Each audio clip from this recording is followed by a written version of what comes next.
Silence. That's the first thing you notice about them. Not the awkward silence of someone who doesn't know what to say. Not the uncomfortable silence of someone waiting for you to leave. No, this is different. This is the silence of someone who has already heard every threat the universe can whisper and decided none of it was worth losing sleep over. You've met this person before. Maybe at work, maybe in your own family. Maybe you see them every morning when you brush your teeth. They're polite, sometimes even warm, but there's a wall behind their eyes that people cannot climb, a distance they cannot close, a place they go where words simply don't arrive. Today we're going to answer those questions, but fair warning. What you're about to read, it might make you uncomfortable, because it's going to call out the quiet agreement we've all made with society. The one that says loneliness is failure, the one that says connection is survival, the one that says if you're alone, something must be wrong with you. Spoiler alert, for some people being alone isn't the problem, it's the solution. And once you understand why, you'll finally understand why the world can never break a trauma-born loner. Let's begin. The great severing. Let's go somewhere uncomfortable. Close your eyes for a second. Not literally, you're watching. But imagine a house late at night. The lights are off in the hallway, but there's a crack of light under a bedroom door. Inside that bedroom, a child is awake. Not because they had a nightmare. Not because they're excited about tomorrow. Because they're listening. Listening to the voices downstairs. The sharp ones, the slurred ones. The ones that start quiet and build into something that makes the walls feel thinner than they are. This child is maybe 6, maybe 9, maybe 14. Doesn't matter. What matters is what they're learning right now. In real time. In their bones. Every sharp word is a small earthquake. Every silence between words is a held breath. Every time a voice rises, the child's shoulders rise with it. Every time a voice drops to that dangerous whisper, the child's stomach drops too. They are not choosing this. Their body is choosing for them. Now, the parents, they're not monsters. They're just broken, tired, angry at things that have nothing to do with each other.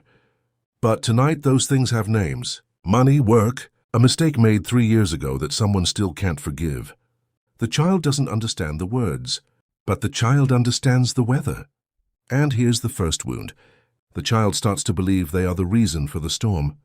Not because anyone said so, because that's what children do.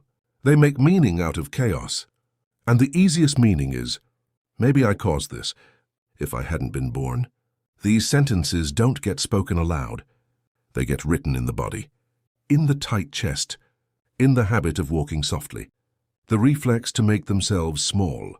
After the fight, one parent comes upstairs, not to check on the child, to vent. Your father doesn't care about anyone. Your mother is impossible to live with.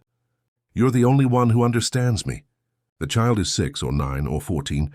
They don't understand marriage, or responsibility, or the difference between a parent's feelings and their own.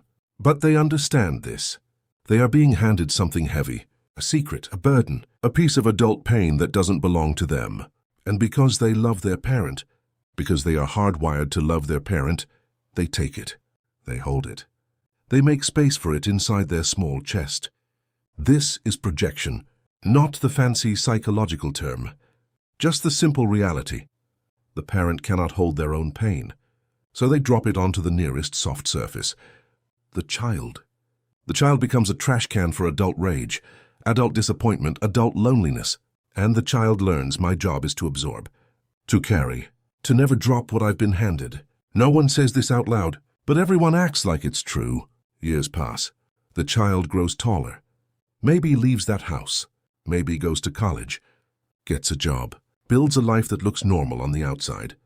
But the shadow is still there. The parent calls, not to ask how the child is doing. Not necessarily, but to complain mainly about the other parent.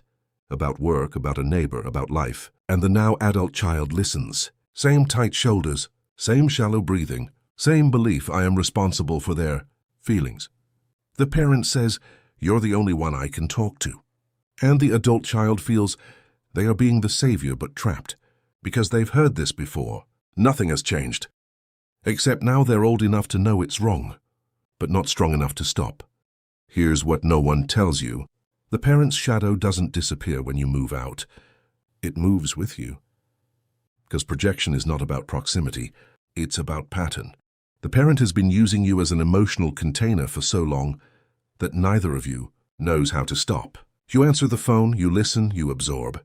And after the call, you feel sick, drained, angry at yourself for not hanging up.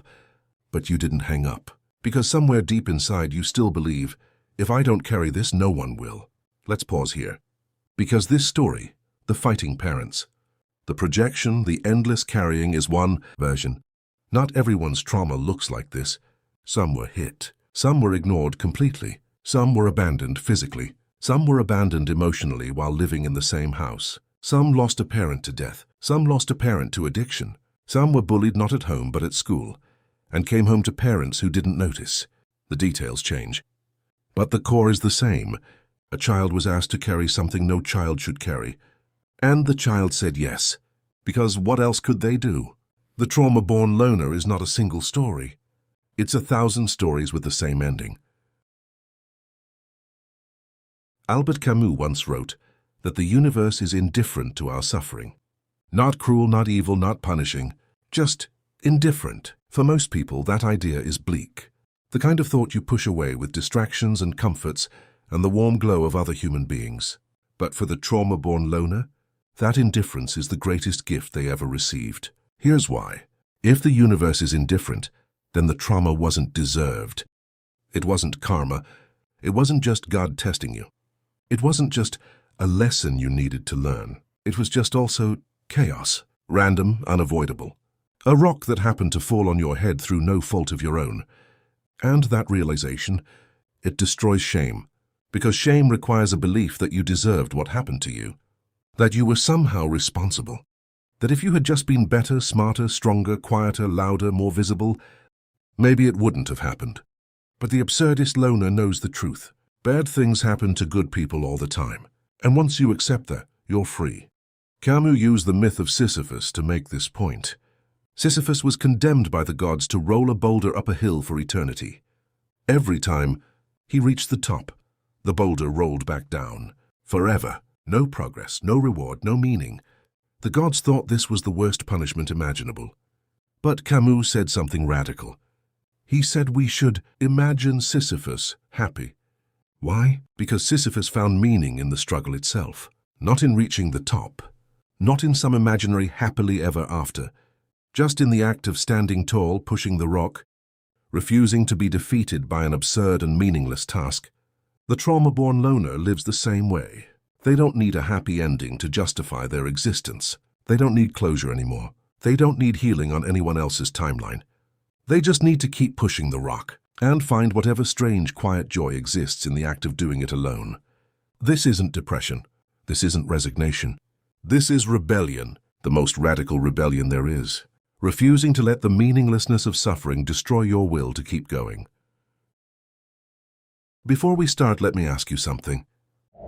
Did you have to be strong too early? Were you the invisible child who learned to see through people before you could even trust them? What if the darkness you've been running from is actually your greatest source of power?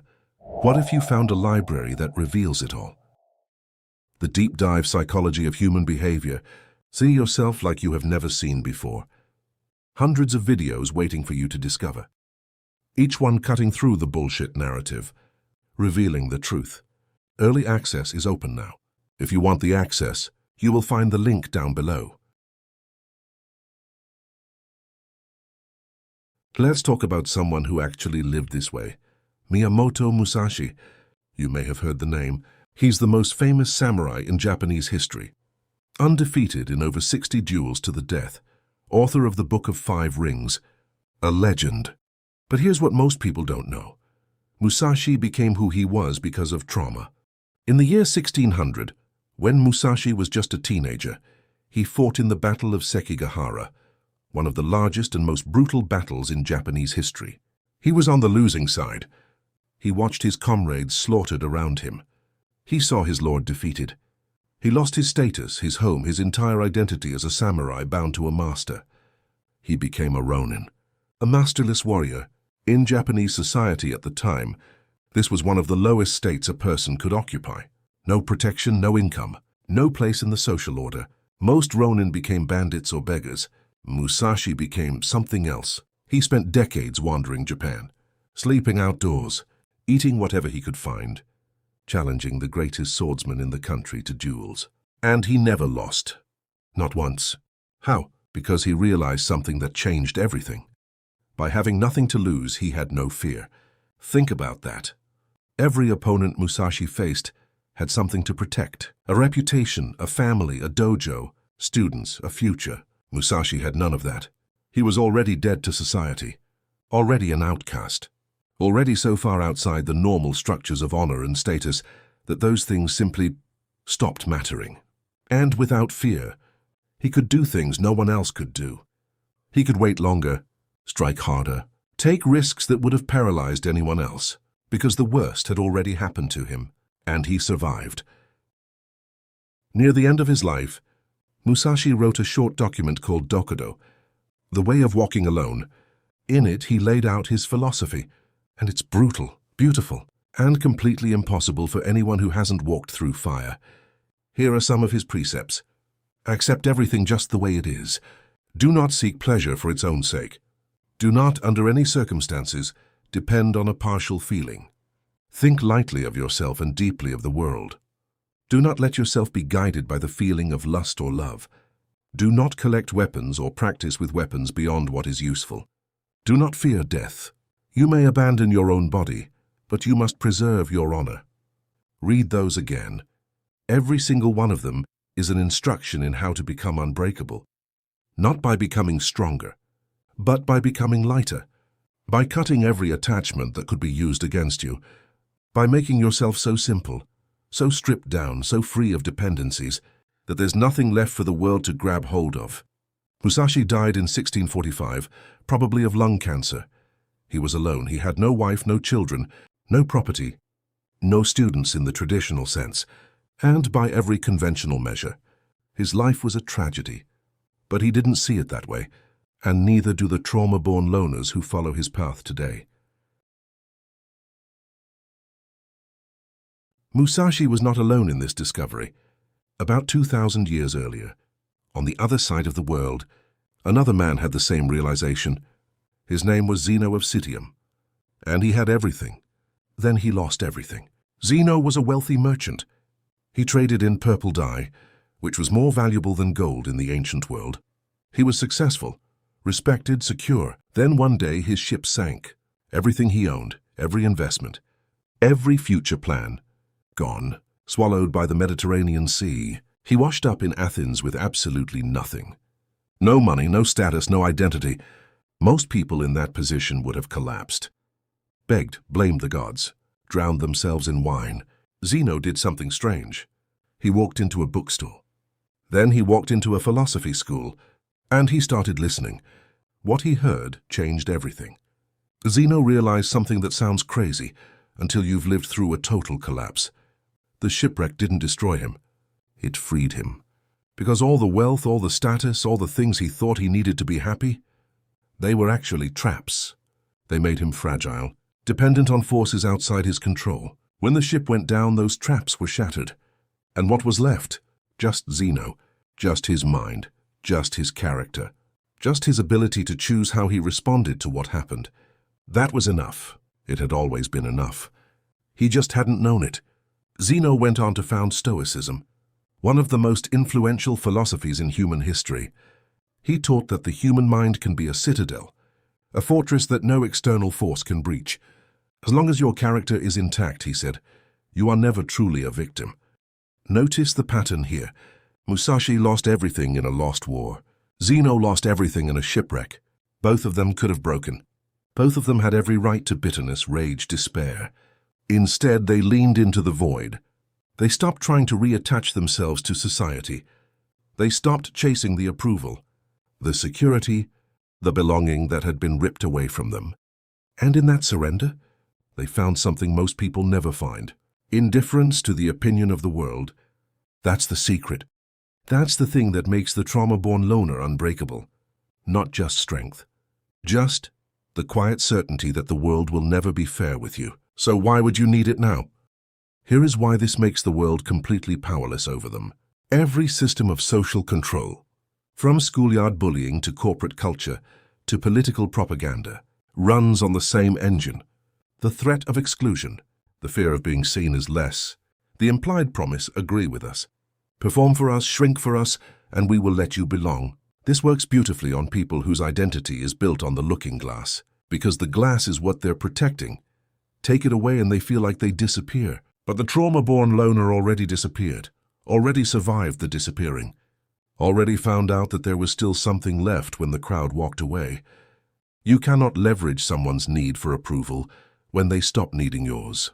You cannot threaten someone's reputation when they never let their reputation become their identity. You cannot exclude someone who already mastered existing on the outside. The world keeps reaching for a lever that isn't there. Now here is the part that surprises people. The part that seems like it shouldn't be possible. After enough of this, after enough surviving, enough adapting, finding out that the world's worst didn't kill them, something begins to grow in the scar tissue. The psychologists call it post-traumatic growth. And it is real. Measured, documented, studied. Not in every case. Not automatically. But in the ones who do the internal work, even unconsciously, even just by surviving long enough. Something builds. A bone that breaks and heals comes back thicker at the point of the fracture. The break is not erased. The pain is not erased. But the structure, at precisely the point that was once weakest, becomes strongest. The trauma-born loner's fundamental beliefs about the world were shattered early. Their schemas, their mental maps of how life works, what people are for, what safety looks like, were destroyed before they ever solidified. And so they built new ones, harder ones. Ones built not on hope or assumption, but on actual experience of surviving hard things.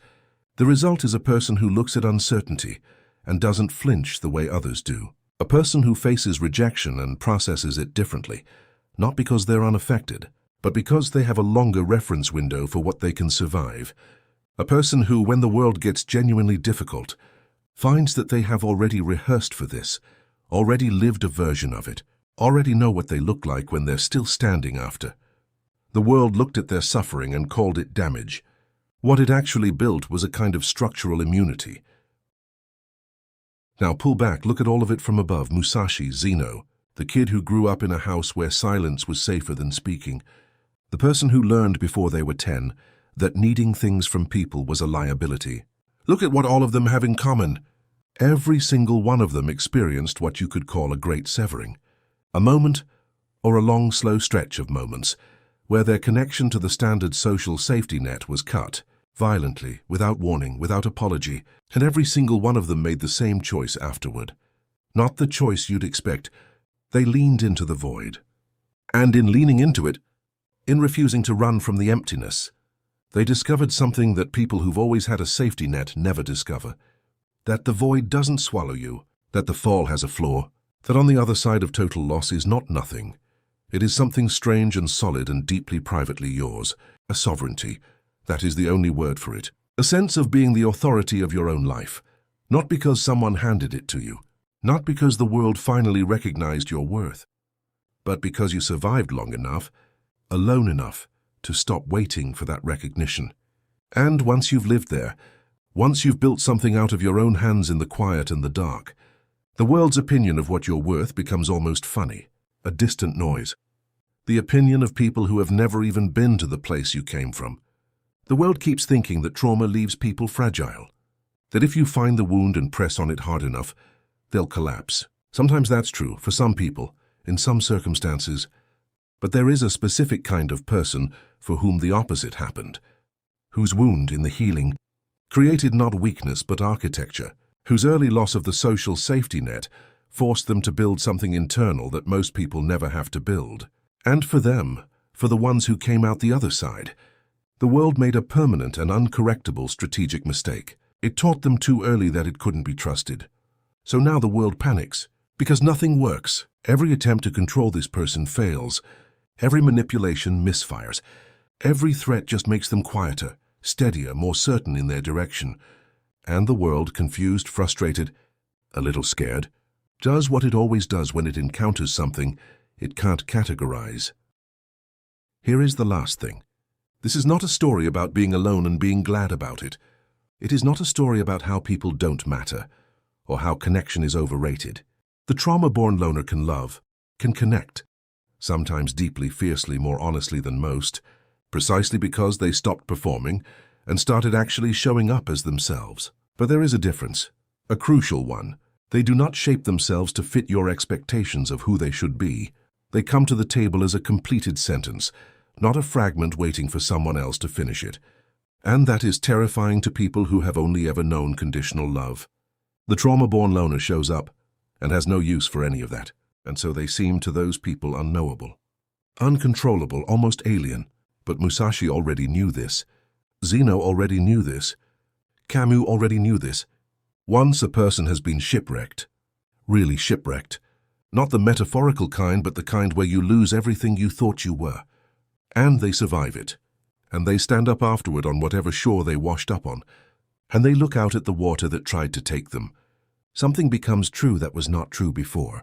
The world already gave you its worst, and here they are, still here, not because the world was kind, not because the universe finally decided they'd suffered enough and handed them a reward, just because they held, in the dark, in the cold, in the silence where a support system should have been. And now the world is supposed to come along with its social exclusions and its petty judgments and its conditional love and its leveraged approval and break them. With what?